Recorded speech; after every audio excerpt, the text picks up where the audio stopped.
Salut, bienvenue au Lucide Podcast, podcast dans lequel on parle de tous les sujets de société avec lucidité.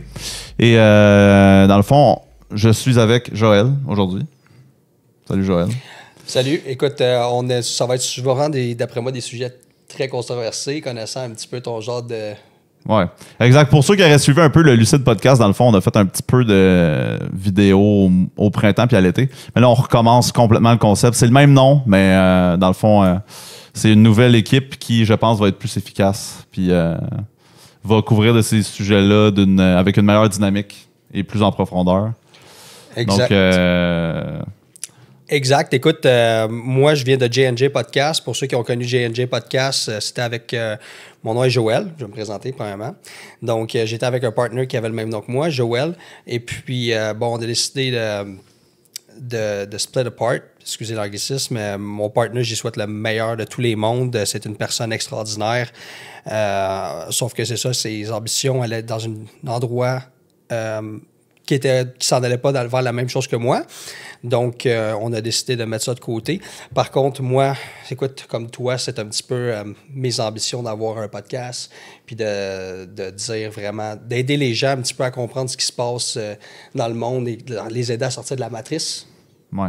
Parce que, exact. Puis pourquoi on s'est rencontrés, dans le fond, c'est que toi, tu avais vu mon contenu sur TikTok, puis tu avais bien apprécié. Puis on était supposé faire un podcast ensemble, justement, au J&J. Tu m'avais invité au J&J Podcast.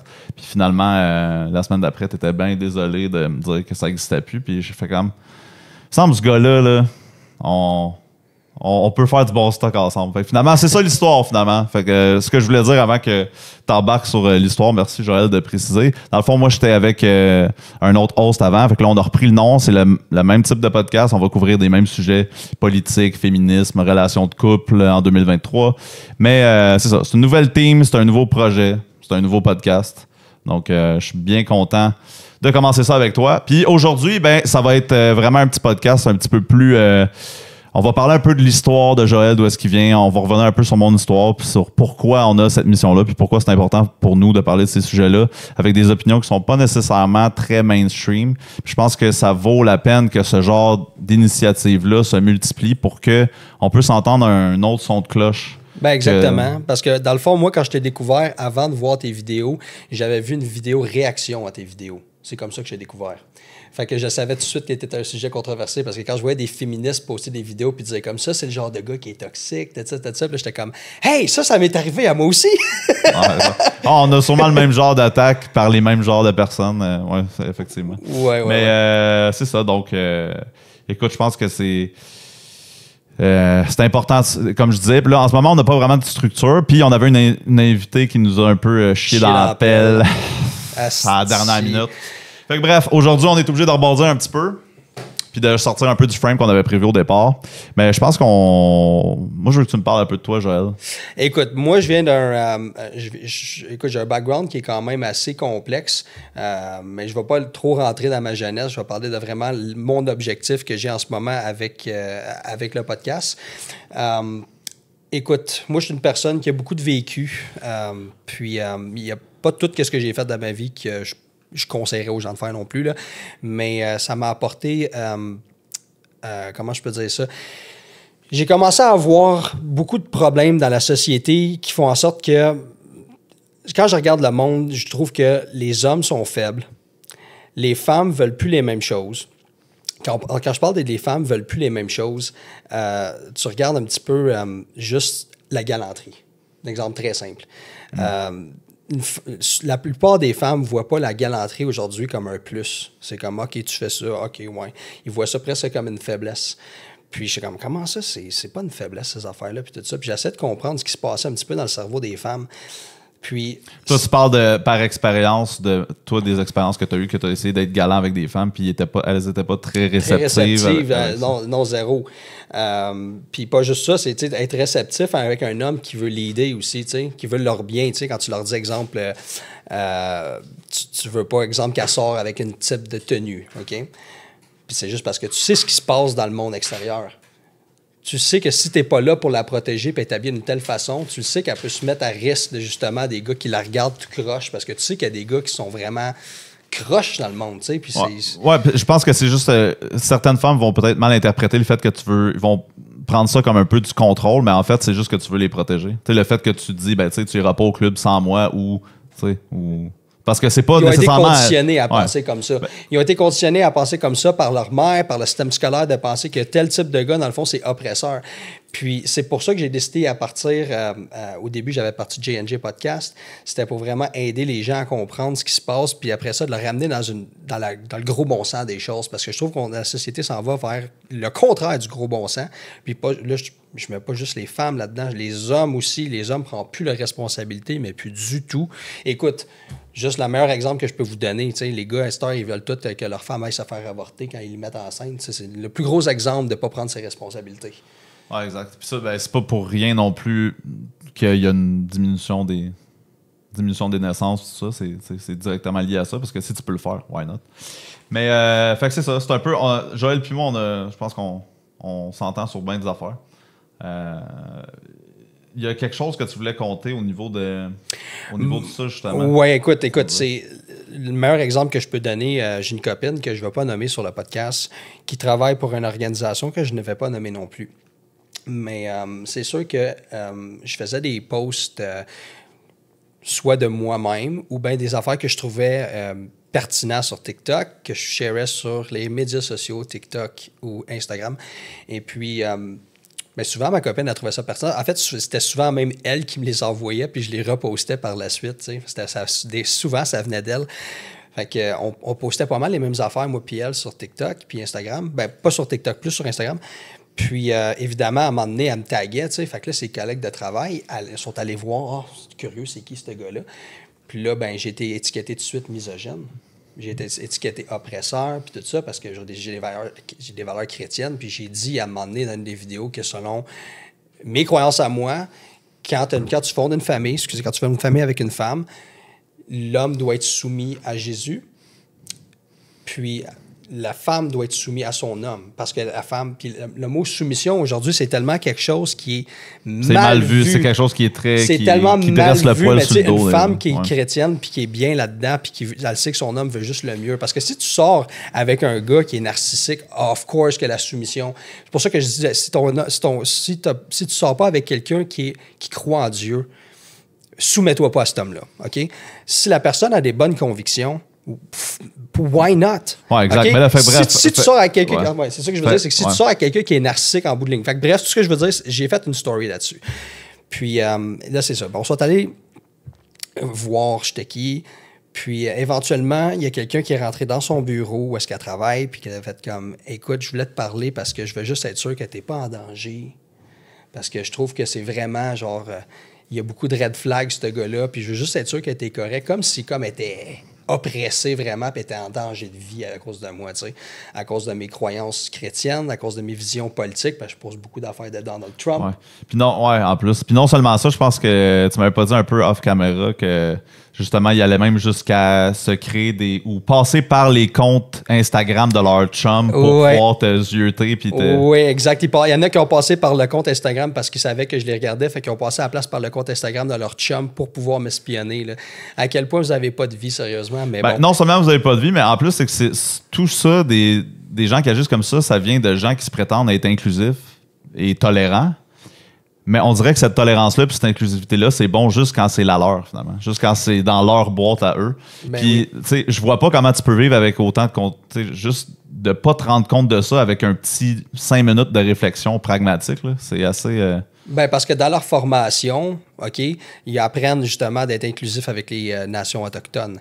Ils apprennent d'être the First Nations. Je ne sais pas si on appelle ça encore les nations autochtones, là, mais aussi avec les gens du mouvement LGBTQ+, avec les personnes d'autres religions, exemple type musulman ou exemple juif. Mais quand c'est chrétien, ça passe plus. Exact. Ben, tu sais, c'est pas rien que ça.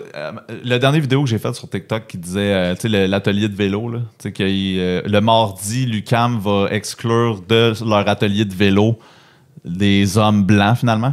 Puis, puis le reporter, quand il se met à nommer, tu sais, je n'avais juste mis des bouts, puis c'était pas dans le short que j'avais fait, mais quand il se met à nommer, donc oui, nous avons pris cette décision pour, dans le fond, être plus inclusif envers les LGBT, les membres des communautés autochtones, des lesbiennes, des gays, des handicapés, finalement, tout le monde sauf des hommes, tu sais. Fait que finalement, non, mais c'est parce que si tu veux faire un groupe d'inclusion à une minorité, tu vas nécessairement en exclure une autre. Mais le problème, c'est qu'ils élargissent tellement l'éventail de leur inclusion que finalement, tout le monde est inclus, sauf l'homme blanc chrétien, finalement. Oui, écoute, c'est drôle parce que je suis allé voir mon curé après la messe, parce que oui, le dimanche, je vais à la messe. Puis je suis allé y parler tout seul, puis il m'a donné une confession. Il m'a dit qu'il y avait plusieurs maires de plusieurs villes qui ont perdu leur emploi parce qu'ils ont fait leur coming out comme quoi ils étaient des chrétiens. Un maire de ville a perdu son emploi de maire de ville parce qu'il était chrétien. Il a été forcé à démissionner. OK, il n'a pas perdu son emploi, mais il a été forcé à démissionner. Oui, quand même. Ouais, forcé par des pressions indues, justement. Exactement. Ouais, c'est ça. Mais bref, c'est ça. On vit dans un monde, c'est un peu pour ça, je pense, c'est là qu'on se rejoint. Je pense que c'est important qu'on ait des voix dissonante, puis qu'il y ait plusieurs... Tu sais, moi, j'en suis des gens depuis longtemps qui ont cette voix dissonante-là, puis eux, justement, encouragent ce genre de projet-là, parce que le plus il y a de voix qui peut-être redressent le portrait de la situation sur certains enjeux, surtout pour les plus jeunes qui arrivent, qui, eux, se font vraiment nourrir à la propagande médiatique à journée longue. C'est important d'entendre que, il y a des gens qui pensent différemment, puis tant que c'est abordé d'une façon pragmatique avec des bons arguments, je pense que c'est bon. Ouais. Nous, le problème qu'on va avoir, par exemple, puis c'est pour ça que vous regardez ce podcast-là en ce moment sur Rumble, parce que Rumble, merci à son fondateur, et pour la liberté d'expression, mais absolument à tous les niveaux. Là. Il y a quand même des termes et conditions, mais si tu t'exposes pas de la grosse violence ou tout ça, là, les divergences d'opinion politique ou religieuses, c'est parlant de divergence, là, je voulais dire une chose à propos du Lucide Podcast. Excuse-moi, on a eu des petits problèmes techniques avec le Python. Hey bro, de toute façon, c'est un rodage, hein, ce podcast-là, on s'entend. Il n'y a pas de format, on va avoir des problèmes techniques. Il n'y a pas de problème. Ça vient avec le temps. Ben oui. Mais ce que je voulais dire, c'est que dans le fond, justement, en parlant de divergence d'opinion, c'est pas qu'on est contre le monde qui pense comme nous autres, puis je voulais juste le mettre au clair parce que là, c'est notre premier podcast ensemble. On n'a pas d'invités, on était supposé en avoir une. Là. Mais quand on va avoir des invités, ça ne sera pas nécessairement du monde qui pense comme nous autres. Ça va être du monde, justement, soit qui pensent un peu comme nous autres, qui pensent contraire de nous autres. Mais le but, c'est vraiment de supporter la liberté d'expression, d'encourager la discussion, ce que les médias ne font pas en ce moment. Exact. Ça, c'est quelque chose qui me tient à cœur. Puis c'est ça qu'on va réussir à faire. Si, peut-être, un jour, on va réussir à avoir... Justement, c'est ça que tu avais dit dans une de tes vidéos par rapport à l'avortement. Comme quoi que toi, tu mourrais justement pour supporter la liberté d'expression de ces personnes-là qui veulent te crucifier parce que tu es contre l'avortement. Ouais, puis ces gens-là, c'est drôle parce qu'ils sont très, très bons pour faire ça en ligne, sauf que quand on les a invités, puis c'est à défaut de ne pas avoir essayé, là, j'en ai invité du monde là, à venir, même au pire, peut-être pas physiquement sur place, mais juste au moins, au minimum en split screen.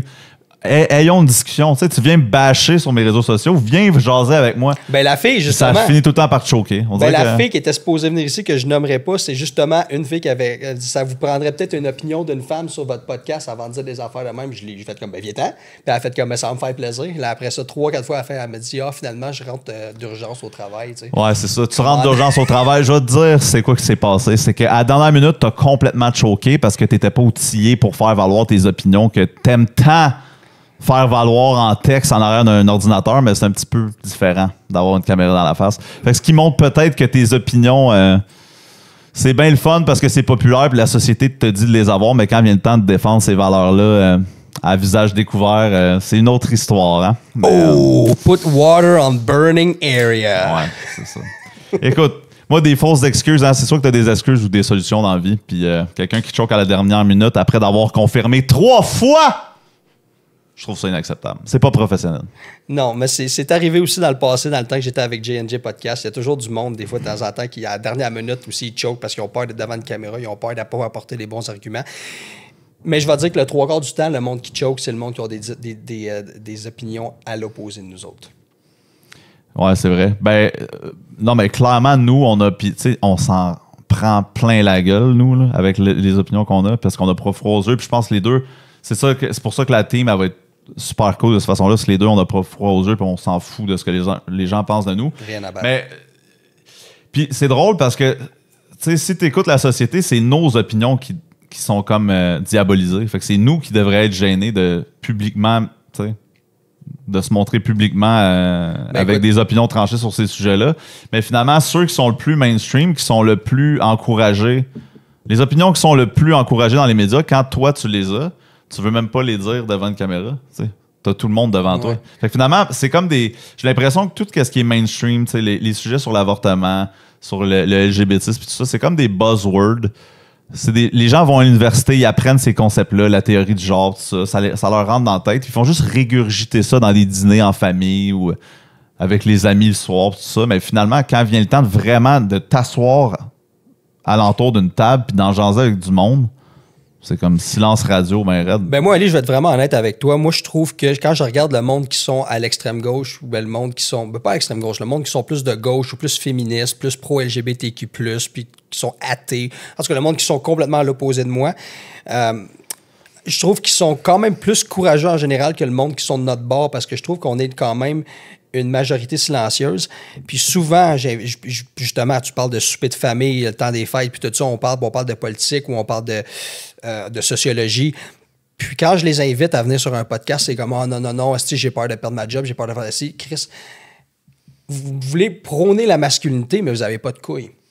Ça arrive souvent, ça aussi. Ouais. Ou que ben, si on veut vraiment aller, mettons, sur ce sujet-là de la perte de masculinité dans nos sociétés, il y a clairement depuis les 2-3 dernières générations, il y a clairement un plan pour descendre le niveau de testostérone. Féminisant les hommes, en masculinisant les femmes avec le féminisme, tout ça. Puis, écoute, ça, tu peux pas le dire. C'est comme un peu avec le COVID. C'est comme aujourd'hui, tout le monde dit que c'était évident, que c'était un petit peu tiré par les cheveux, puis que les confinements, c'était exagéré, puis que mais tu sais, je voulais juste prendre l'injection pour pouvoir aller au resto. Tu sais, c'était... Puis là, aujourd'hui, c'est vrai que c'était tiré par les cheveux, mais t'étais où quand c'était le temps, là? T'sais? C'était un test de soumission, les lockdowns puis tout ça. En fait, le virus était très réel parce que je l'ai eu la COVID puis ça m'est rentré dedans, là. Mais c'était quand même un test de soumission. Puis moi, je pense que le virus a été libéré dans la société deliberately. Je ne sais pas si ça se dit en français. Là. Délibérément. Délibérément, excusez-moi. Je pense que ça a été relâché en société délibérément. Si on regarde l'histoire de Dr. Fauci, mais je ne veux pas rentrer là-dedans. Bref, le virus est vrai. Par contre, ce qui s'est passé, c'était un test, voir si on allait se soumettre à notre gouvernement au lieu de se soumettre à Dieu. Puis le monde se sont absolument soumis. C'était désopilant. Tu regardais ça, là, dans les restaurants, là, le monde là, était carrément assis à leur table, pas de masque, mais juste pour se lever pour aller aux toilettes, OK, ils vont mettre ton masque, parce que quand tu es devant le monde, devant la table, c'est là que tu es devant eux, c'est là que tu as le plus de chances de contagion. Mais quand tu t'en vas aux toilettes, où est-ce que tu as moins de chances de contagion, là, faut que tu remettes ton masque. Ça n'avait aucun sens. Mais le monde, il faisait ça, genre, c'était de rien, c'est comme, ouais, mais je me le fais dire, fait que je vais le faire. Chris, un petit serveur de 18 ans te disait de faire un masque, puis tu te soumettais à un serveur de 18 ans, man. À quel point t'as pas de couilles? Mais ça, on a vu plusieurs phénomènes là-dedans. Là, tu viens de mettre le doigt sur quelque chose, c'est que tu donnes, tu sais, à des commis, à des boss boys de 18-19 ans, des gens qui n'ont jamais eu de pouvoir dans leur vie, là, tu leur donnes soudainement le pouvoir de pouvoir donner des ordres aux gens puis de leur dire « Mets ton masque, assis-toi, hey, tu te lèves pour aller aux toilettes, mets ton masque. » Hey, il y a des gens qui sont carrément virés fous là-dedans. Pendant cette période-là, qui ont vraiment abusé de leur pouvoir. C'est pour ça qu'il y a un dicton qui dit que, je sais plus exactement c'est quoi, mais que tu peux pas... Si donner du pouvoir à quelqu'un qui est faible, il va en abuser d'une façon absolument horrible, comme tu n'aurais jamais vu. Ça prend quelqu'un qui a du leadership pour avoir du pouvoir, bref. Mais l'autre chose aussi qu'on a vu avec le COVID, c'est que les gens ils ont tout le temps une excuse pour dire que c'était correct. Ah, il fallait écouter. On me l'a demandé, je veux pas faire de vagues, je veux pas. Ça me tente pas de m'ostiner, ça me tente pas de me battre. J'avais des gars de 240 livres, pas mal plus musclés que moi, qui étaient au restaurant avec moi, puis eux autres, ils mettaient leur masque, puis ils voulaient pas s'ostiner, puis t'es comme, moi, je veux pas créer de marge, je veux pas créer de marge. J'étais comme, calice, man. T'as 10 fois la testostérone d'un homme, fait que des fois, c'est comme. La testostérone en joue une grosse affaire, mais je pense que le monde a été tellement endoctriné que même si tu avais fucking plein de testostérone dans toi, tu as tellement été endoctriné d'écouter la société puis de suivre ton gouvernement. Ben ça, puis ces gens-là sont... J'appelle ça, puis c'est pas moi le seul qui utilise... Alain Soral utilise ce terme-là, on appelle ça des ingénieurs sociaux. Ces gens-là sont brillants. Là. Depuis des générations, ils ont réussi à te faire... Puis c'est vraiment au travers des médias, ils sont capables de jouer avec ton sentiment d'appartenance au groupe. Ils nous ont vraiment présenté comme, ben, t'as le bon petit citoyen qui fait tout pour sauver grand-maman puis pour sauver l'humanité, qui va écouter, mettre les mesures puis tout ça. se faire vacciner. Et de l'autre côté, tu as le méchant complotiste édenté, irresponsable, qui va tuer tout le monde. Fait que choisis ton camp, mon grand. Puis tu sais, quand dans les médias, tu as à peu près juste... Pas à peu près. Tu as à 100% juste tout le temps le même narratif qui est poussé. Ben, les gens choisissent leur camp. C'est sûr que quand ils ont dit, justement, ils ont comparé les truckers à des terroristes, et ça, c'est au Canada. Puis aux États-Unis, ils ont comparé les gens qui ont fait une protestation au Capitole le 6 janvier 2021. Eux autres, ils ont catégorisé de terroristes. Non seulement ça, l'administration Biden a dit que c'était même pire que le 11 septembre 2001. Quand tu pousses ce narratif-là dans la société, c'est sûr que les gens comme nous, qui veulent juste le gros bon sens, ben, on va être étiquetés genre red flag, terroriste, et puis tous les mots qu'ils peuvent dire. Puis les gens qui sont faibles dans la société, ben, ils vont y croire. Puis c'est pour ça que moi, j'étais à la guerre contre ça. Moi, c'est dans mon cœur, c'est comme non. Je vais faire comprendre aux gens justement que il n'y a pas d'affaire de terroriste parce que genre tu veux être un vrai homme, parce que tu veux questionner le narratif, parce que tu veux questionner ton gouvernement, parce que... En fait, c'est juste de... Regarde, j'ai le goût de dire quelque chose, je pense quelque chose, je vais véhiculer cette pensée-là, ces opinions-là de façon diplomatique et avec respect. Je veux dire, il y a absolument... Mais là, on a tellement programmé le monde, il y a une façon de penser, puis si tu penses pas comme ça, ben, t'es un ennemi de la... Un ennemi de l'État. Ben, puis non seulement, c'est que c'est même pas juste rendu une menace, t'as carrément des gens qui ont perdu leur travail parce qu'ils ont été justement à la manifestation des truckers. Les gens qui ont donné 50$ là, pour encourager le mouvement, qui se sont fait geler leur compte bancaire par Justin Trudeau. Je sais, j'ai passé 3 jours là-bas à la manifestation des truckers. Par chance, je faisais pas partie de ceux-là qui ont perdu leur compte de banque ou qui ont été leur compte de banque gelé. Mais j'en connais personnellement. Ou perdu ta job ou quoi que ce soit. J'ai pas perdu ma job parce que, bon, écoute, je le dirais pas pourquoi, là, mais écoute, mes employeurs étaient très bons pour ça, puis je n'aimerais pas mon employeur. Mais en même temps, je regardais ce qui se passait autour de moi. Puis c'était quand même quelque chose qui me faisait peur, mais j'étais prête à perdre ma job, par exemple. Ouais. Ben, puis ton employeur, en ce moment, il pense quoi de ça? Il pense quoi de tout ça? Je veux dire, c'est la COVID pour mon employeur, c'est quand même derrière. Là. Mais est-ce qu'il est au courant que tu as l'intention dans le futur là, de faire plus de podcasts et d'être plus vocal à propos de ça? Ah oui, 100%. Ouais. Mais écoute, j'ai eu une entrevue récemment avec mon employeur. Comme je dis encore, je ne le nommerai pas. Mais j'ai eu une entrevue avec mon employeur pour un autre poste, puis ils m'ont dit justement la même affaire qu'ils ont dit à ma blonde à propos de ses croyances religieuses. Ils n'ont pas parlé vraiment de mes croyances politiques, mais ils ont dit comme, oublie pas, ta religion, c'est pour toi, puis t'en parles pas à tes clients. J'ai dit non, inquiète pas. Mais tu sais, ils me l'ont quand même rappelé. Je suis pas sûr qu'ils rappellent ça à n'importe quel emploi. Ouais, mais pour une business, puis moi, j'ai un peu ce genre de discussion-là avec mon associé, parce que moi, je suis en affaires, j'ai une compagnie. Je suis pas un employé, mais même, je pensais m'en tirer, en fait, de pas être un employé, mais quand t'as une compagnie avec des clients, puis que tu ramènes quand même pas mal d'argent, puis que tu as des associés, puis que tu as des investisseurs, ben, tu te retrouves avec exactement les mêmes problèmes qu'un employé avec son employeur. C'est juste que moi, mon employeur, c'est mes clients puis c'est mes associés. Mais, écoute, moi, je vis un petit peu la même chose. Puis, par contre, est-ce que tu trouves que ça va trop loin? Plutôt, ce que je voulais dire, c'est est-ce que tu trouves que d'en parler publiquement sur un podcast, est-ce que ça peut nuire à la business? Moi, c'est ça que je me fais dire. Est-ce que tu es d'accord avec ça?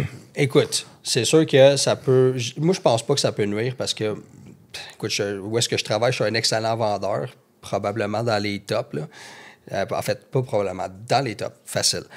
Puis, mes clients s'attachent à moi. Il y a des clients qui sont au courant de mon podcast puis qui ils lèvent leur chapeau, mais qui ne le diraient pas sur les réseaux sociaux non plus. Là. Mais est-ce qu'il y en a d'autres qui n'aiment pas ça? Oui. Tu peux pas, quand tu es dans la vente, tu peux pas être aimé par tout le monde. Okay. C'est déjà un concept qui est compris dans la vente. Tu vas te taper des râteaux, tu vas te taper des noms, tu vas closer peut-être une fois sur 10, une fois sur 40. Mais moi, j'ai toujours été vrai dans mon approche. J'ai toujours montré qui je suis, puis j'ai toujours montré que je suis capable de livrer la marchandise, puis que je suis toujours capable de montrer que mes clients, c'est ma priorité. Puis écoute, je réponds à mon cellulaire, mes clients le savent. Là, je réponds à mon cellulaire avant ou après les chiffres de travail, n'importe quand. J'ai des clients qui veulent de quoi qui est impossible pour demain, je suis capable de le faire. Mes clients n'ont aucun problème avec ça. Ben, est-ce que tu penses pas que les gens ont un peu oublié qu'on était dans une démocratie? Ça revient un peu à... Tu sais, tu parlais tantôt que le COVID, c'est un test de courage puis de soumission, mais moi, je pense que tous ces sujets-là... Je trouve que la vie, c'est un test de courage puis de soumission, à peu près dans tous les volets. Parce que tu pourrais dire...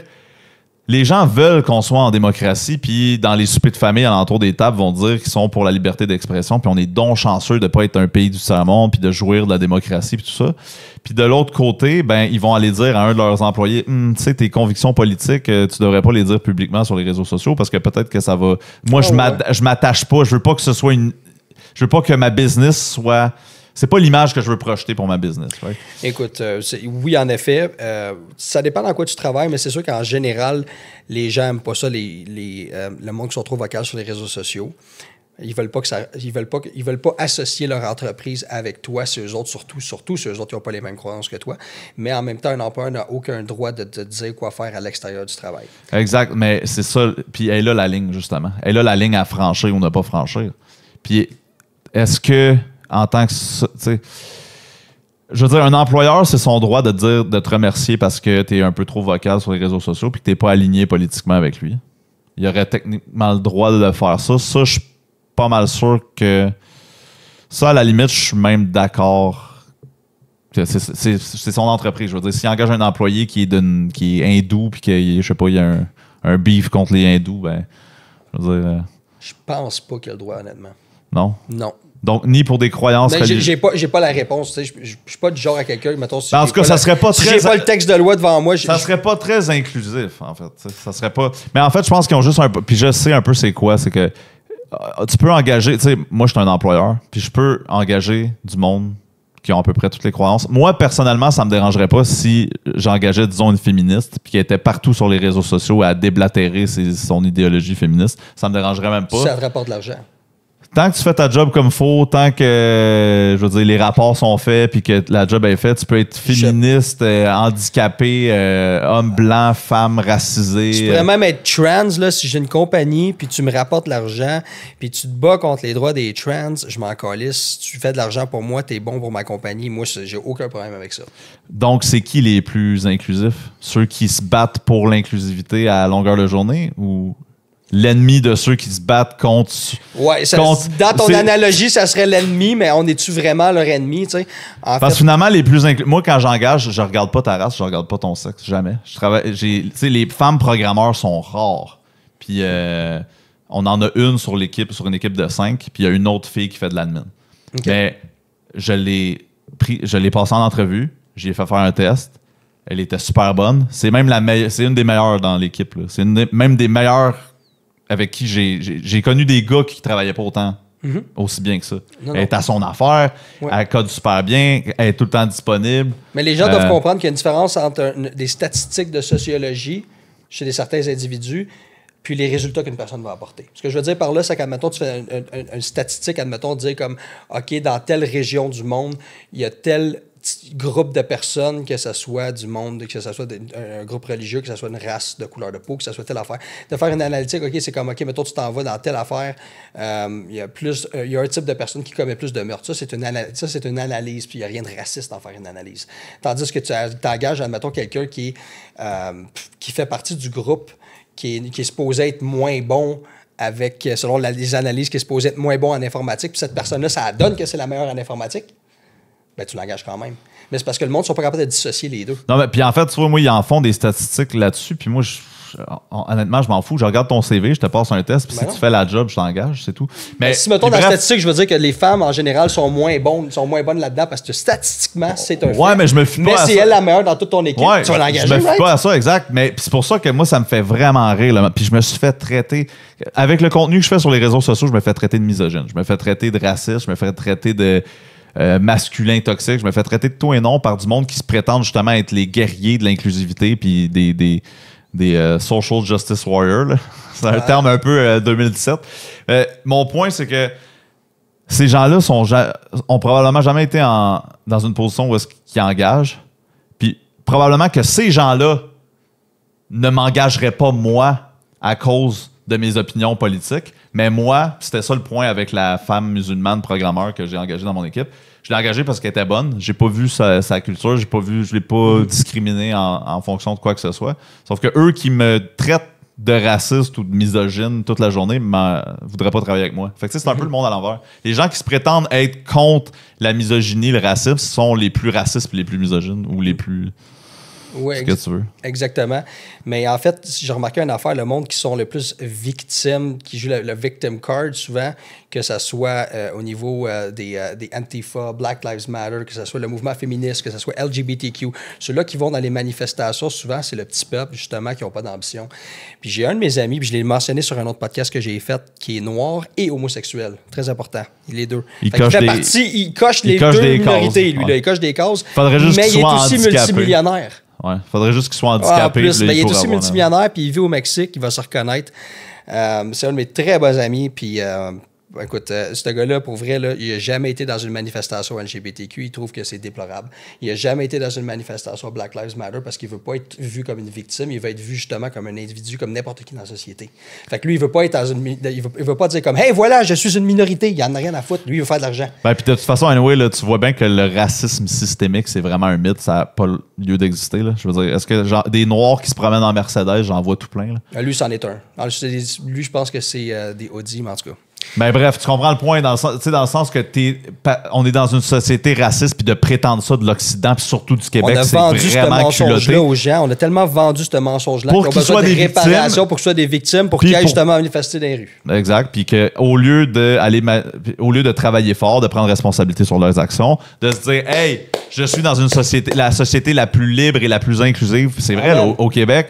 Tu peux faire ce que tu veux, que tu sois blanc, noir, une femme, handicapé. Tout le monde est ouvert, tout est ouvert à tout. Là, tout le monde a la même chance. Puis pour aller dire qu'il y a du racisme systémique au Québec, je trouve que c'est vraiment, je sais pas sur quelle planète tu vis, tu veux vraiment être une victime, tu veux vraiment te plaindre. Puis si tu passes tout ton temps à te plaindre au lieu de travailler fort, partir une compagnie, commencer à apprendre une compétence qui peut te rapporter de l'argent, ben tu vas juste te plaindre, tu vas aller dans des manifs, puis tu vas te demander pourquoi je suis donc malheureux, parce que ben, la réponse, c'est simple. C'est que tu mets tout le temps ton sort entre les mains de quelqu'un d'autre. C'est tout le temps de la faute de quelqu'un d'autre.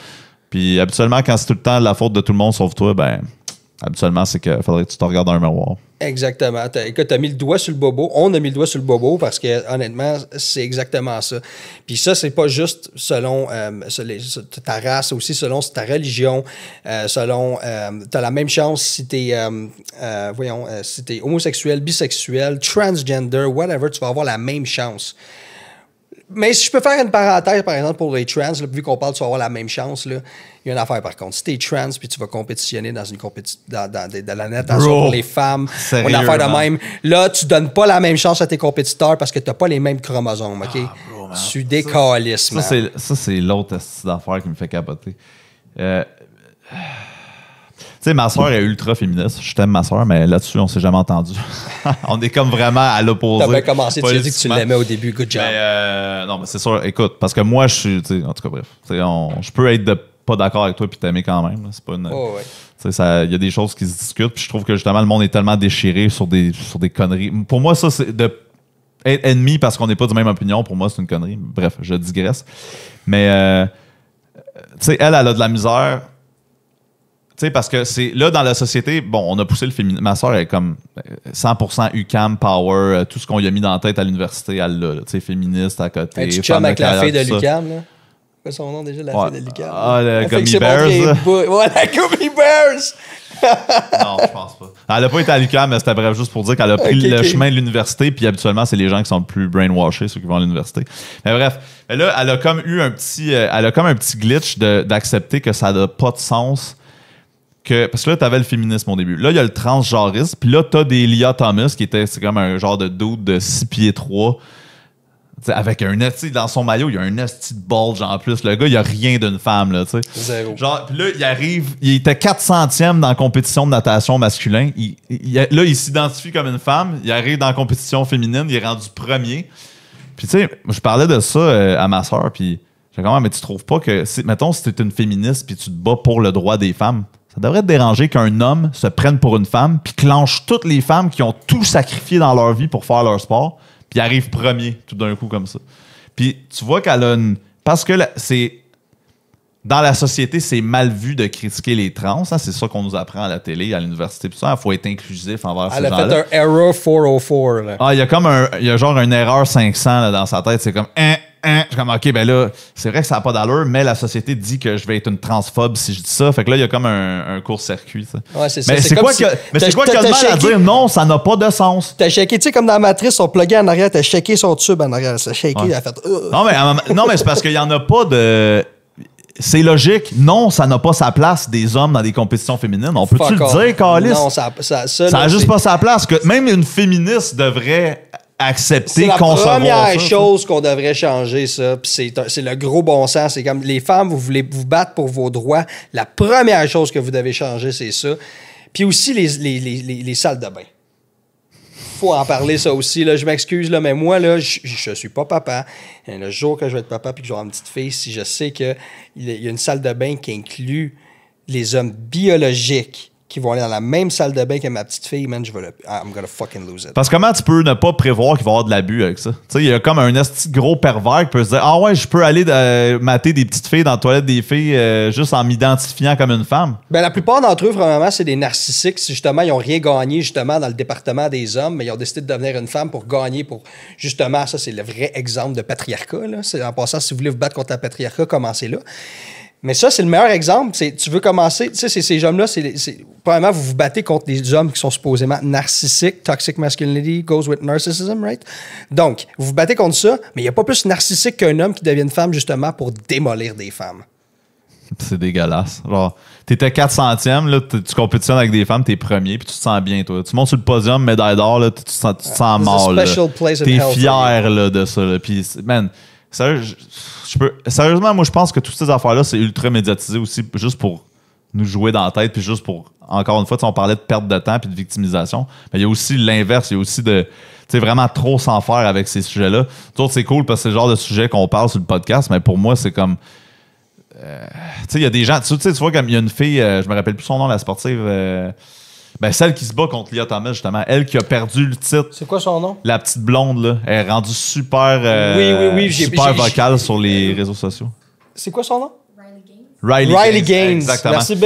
Elle commence à faire des conférences pour dire justement que ça a plus d'allure, ce qui se passe. Ouais. Puis elle, je pense que c'est une qui a perdu contre Lia Thomas. Ouais. Là, elle se fait traiter de pick-me puis de toutes ces affaires-là. Parce que justement... Ça, elle fait des conférences dans des écoles. T'as une horde de trans LGBTQ patentes, chose qui l'attaque. Elle a été attaquée. Il a fallu qu'elle se fasse escorter. Tu vois, c'est pour ça qu'aujourd'hui, ça aurait pris le laptop. Je disais, avant de commencer à enregistrer, on va prendre le laptop pour montrer des choses. Mais évidemment, il faut que ça soit planifié d'avance. Mais bref, ça, c'est débile. Bref, on tourne un peu en rond, mais pour moi, les gens qui pour moi, bottom line, c'est que pour closer un peu sur là-dessus, c'est que je me fais traiter de tous les noms, puis de misogyne, puis de... Raciste, non, parce que c'est évident que je suis pas raciste, mais misogyne, masculin, toxique et tout, mais finalement, c'est le camp d'en face qui est comme ça. Puis on dirait que c'est un peu de la projection qu'ils font pour... je sais pas, pour ça. Il faut être assez narcissique, justement, pour blâmer le fait de ne pas avoir d'ambition sur les autres, parce que vu que tu n'as jamais eu d'ambition, mais là, tu vas attaquer ceux qui en ont, ces réseaux sociaux, parce que toi, tu es un asti de loser sur TikTok qui a 3-4 abonnés.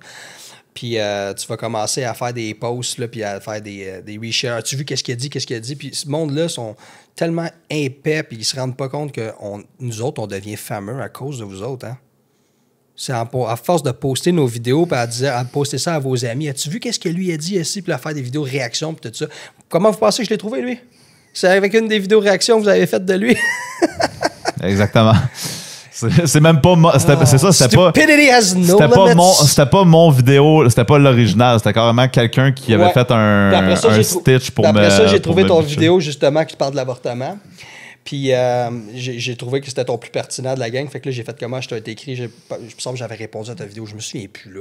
Bref, mais c'est de même que je t'ai trouvé. Ou ceux qui prétendent avoir un got you moment en disant « Ah, il fait juste ça pour avoir du clout sur les réseaux sociaux. » Of course. Là. Of course. Pourquoi tu penses que je fais ça pour perdre mon temps, ouais. Ben exact. Mais tu sais, moi je le fais un petit peu pour la mission sérieusement parce que j'ai vraiment une grande gueule puis je pense que je tomberais malade de pas pouvoir publiquement m'exprimer sur ces opinions-là. Puis c'est pas nouveau, j'invente rien. Il y a pas une opinion que je dis qu'il y a pas nécessairement que je pense pas. T'sais. Mais après ça, tu sais, c'est ça, man, le monde. Le fameux monde des réseaux sociaux, c'est pertinent. Mais bref, puis tu vois, ce que je veux dire, c'est que ça a des avantages de dire publiquement ce que tu penses au niveau de ces sujets qui sont parfois controversés. Tu rencontres des personnes qui pensent comme toi. Après ça, tu peux faire des collaborations. Il y en a tout plein, là, des gens comme toi. Là, nous, on commence un projet ensemble, mais il y a plein de monde qui viennent me voir dans le backlog, en arrière, dans mes messages. Je suis comme, hey, tu sais, moi, je peux pas m'afficher publiquement, mais j'aime vraiment ce que tu fais, ça en prend plus du monde comme toi. T'sais. Quand tu le fais, c'est que tu as la reconnaissance des gens qui pensent comme toi, puis je veux dire, c'est pas un peu ça le but de vivre, tu sais. C'est d'être rassemblé par des pairs qui pensent comme toi puis qui sont alignés avec toi. Si tu t'exprimes pas publiquement, comment tu peux trouver ces gens-là? Exactement. Puis moi, c'est ça mon but. Puis il a fallu que je me grow a pair of balls pour commencer à être public et être vocal comme ça. Parce que, tu sais, veux pas, tu sais, on a tout un passé aussi, là.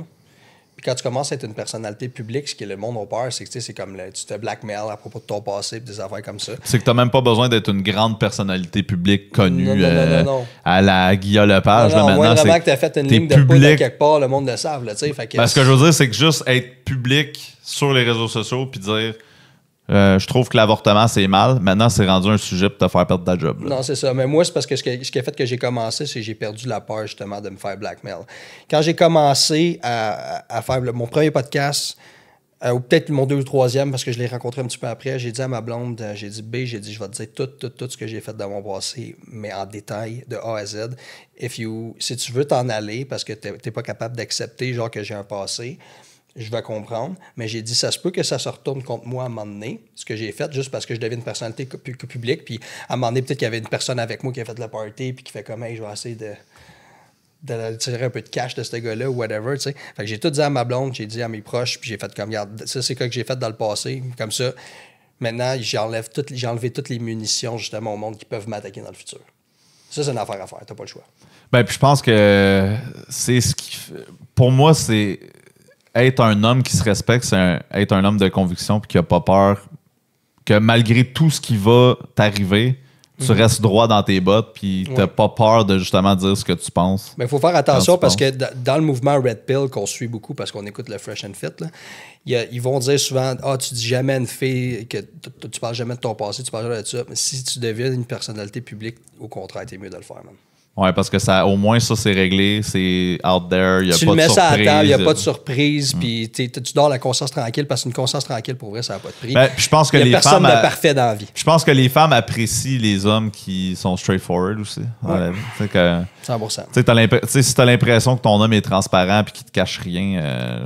Encore là, ça dépend quel genre de fille tu rencontres. Si tu es chanceux comme moi et tu as trouvé une fille en or qui est vraiment dans son énergie féminine, parce que je parle souvent d'énergie féminine et de masculine, puis que la personne, dans le fond, va t'accepter comme quoi que tu es une roche, puis comme quoi tu es un leader, puis elle va jamais questionner ton leadership, mais en même temps, elle a assez de maturité pour être capable de te voir vulnérable. Jordan Peterson en parle beaucoup. Andrew Tate voit le contraire de ça. Mais moi, je pense que si tu es un homme, OK, puis t'es toujours une roche, t'es toujours une roche, mais t'es jamais capable de montrer jamais que t'es vulnérable parce que t'as pas la bonne femme, man. Ouais, il faut que tu puisses quand même montrer que t'es vulnérable. Mais moi, je suis quand même d'accord qu'il faut que ce soit vraiment parce que t'es dans une situation. Il faut que tu aies une petite femme de valeur, il faut que tu aies la meilleure femme sur la terre, il faut vraiment que tu l'aies testée avant de faire ça. C'est pas n'importe quelle, parce que dans le fond, leur subconscient, les femmes, puis là, je vais me faire traiter de misogyne, mais c'est la vérité. Dans votre subconscient, quand un homme commence à être vulnérable, automatiquement, vous le voyez, vous commencez à questionner son leadership, puis vous êtes programmé comme ça. Vous êtes je peux conter une histoire qui exprime puis qui montre clairement ça, puis c'est à ce moment-là que j'ai compris exactement ce que tu viens de dire. Ma dernière ex sérieuse, j'ai tout le temps été... Moi, je suis un gars qui est quand même leader, je prends les choses de l'avant, je suis un bâtisseur, je bâtis des trucs, j'amène le monde avec moi, j'ai jamais de problème avec ça, je suis tout le temps à la roche justement que tu parles. Puis à un moment donné, ça allait vraiment, vraiment pas bien dans ma vie. Puis ça faisait quand même un bout que j'étais avec mon ex, c'est ma dernière ex sérieuse, ça fait 5 ans qu'on n'est plus ensemble. Puis à un moment donné, puis c'était vers la fin, là, je pense qu'un mois ou 2 mois après, on n'était plus ensemble, on se laissait.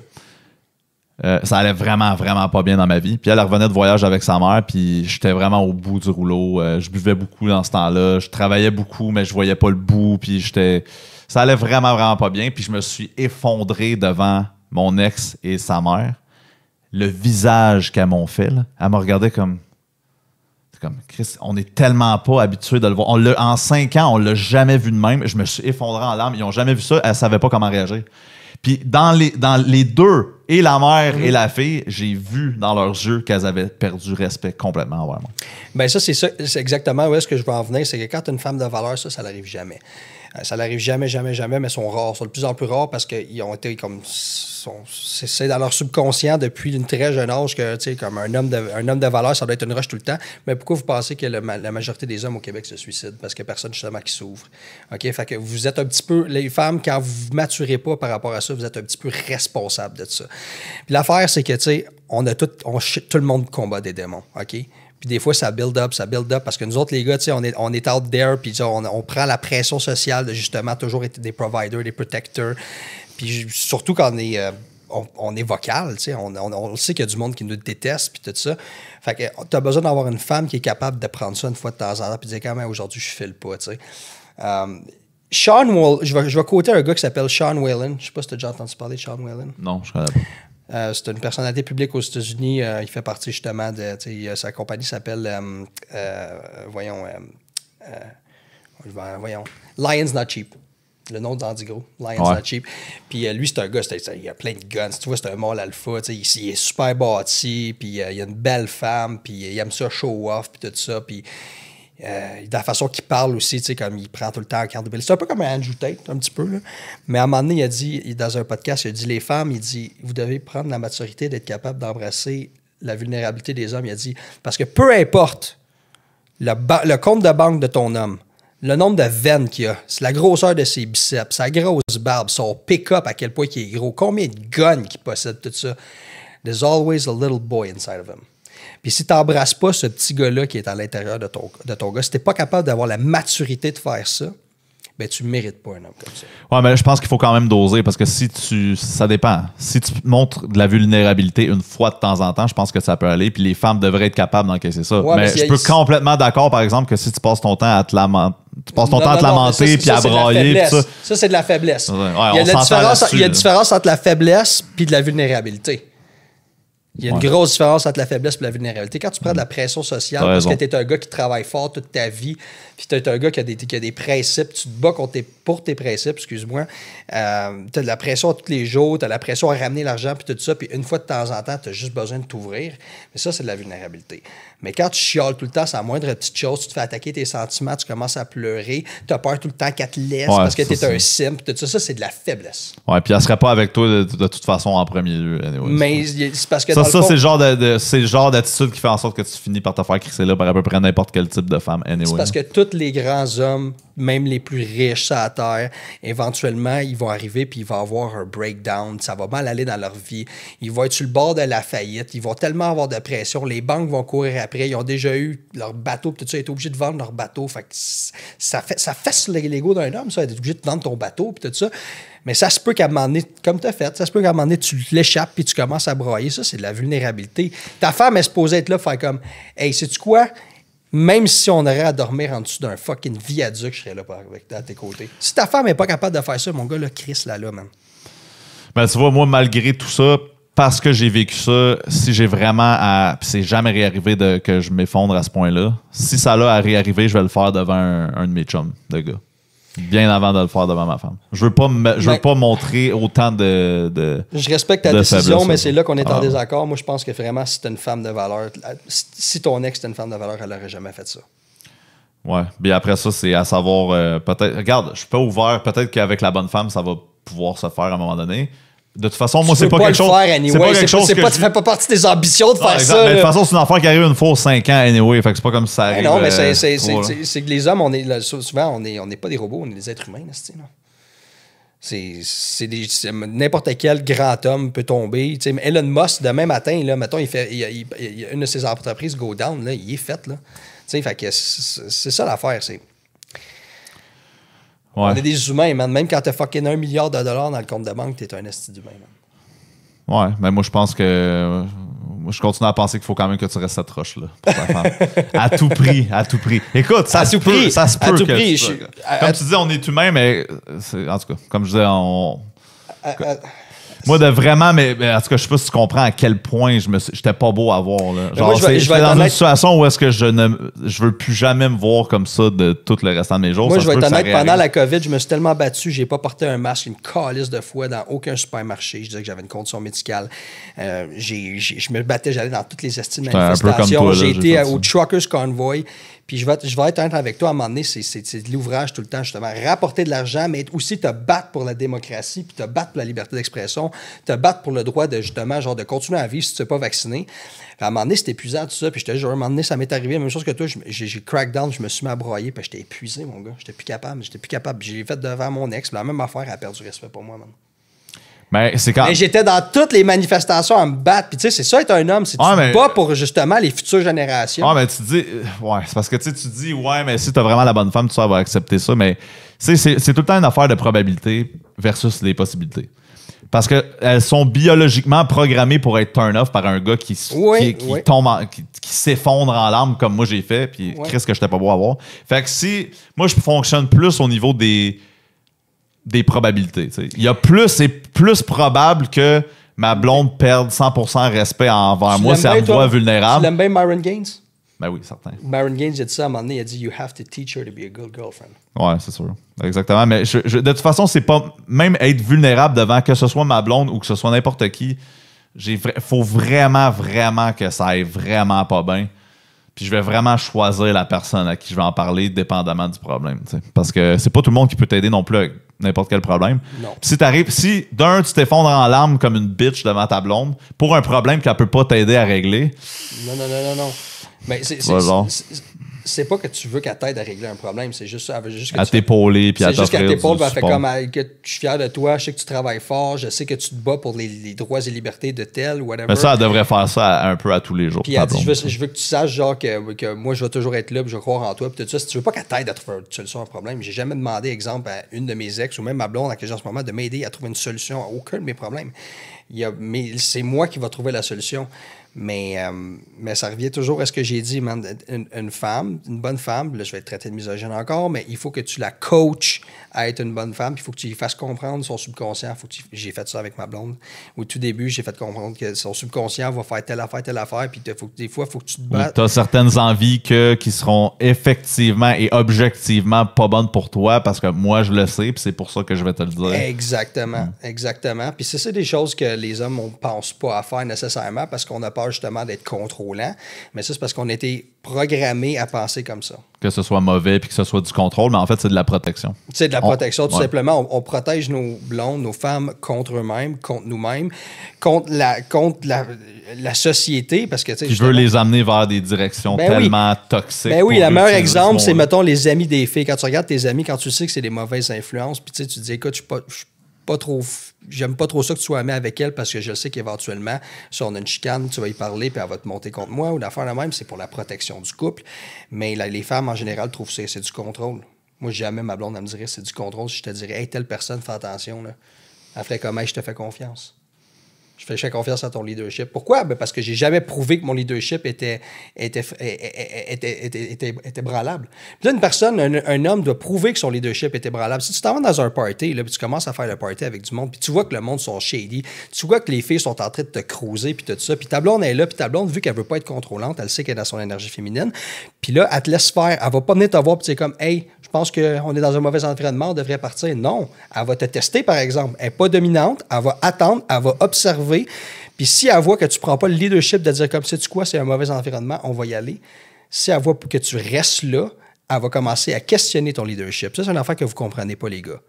Vous ne voulez pas que votre blonde questionne votre leadership, vous devez prendre responsabilité. Si vous allez dans un party, l'exemple que je viens de donner, puis vous voyez qu'il y a des risques que ça aille mal, que vous commencez à vous crisser des affaires dans le nez, ou que vous commencez à vous faire cruiser, puis vous l'observez plus parce que vous êtes trop sous, parce que vous n'êtes pas capable de prendre responsabilité, votre femme va perdre respect pour vous. 100%. Sur ces belles paroles, mon Joël, c'était un bon premier podcast. C'est un très beau premier podcast, puis nos lumières sont en train de mourir. Fait que... ouais, même les caméras, ils doivent être sur le bord de lâcher aussi. Est-ce que tu as un petit mot à dire pour la conclusion? Ouais, j'ai un petit mot à dire finalement. C'est-tu moi qui ai gagné les arguments ou c'est la plante? T'étais pas mal plus intéressant que la blonde. T'étais plus intéressant que la blonde. Aujourd'hui. Okay, mais elle peut se reprendre, hein, prochaine fois. Ah, j'espère qu'elle va se reprendre. T'as pas grand-chose à dire. Fait que bref, merci d'avoir été là pour un épisode du Lucide Podcast. La prochaine fois, ça va être mieux organisé. Là, c'était de la free discussion aujourd'hui. La prochaine fois, on va avoir un format. Puis, on espère avoir une féministe. Si vous en connaissez des féministes, DM-moi parce qu'on en book puis ils choquent tout le temps dans la minute. Donc là-dessus, merci d'avoir été là. Puis on se voit au prochain épisode du Lucide Podcast. Ciao. And we'll see you on the flip side.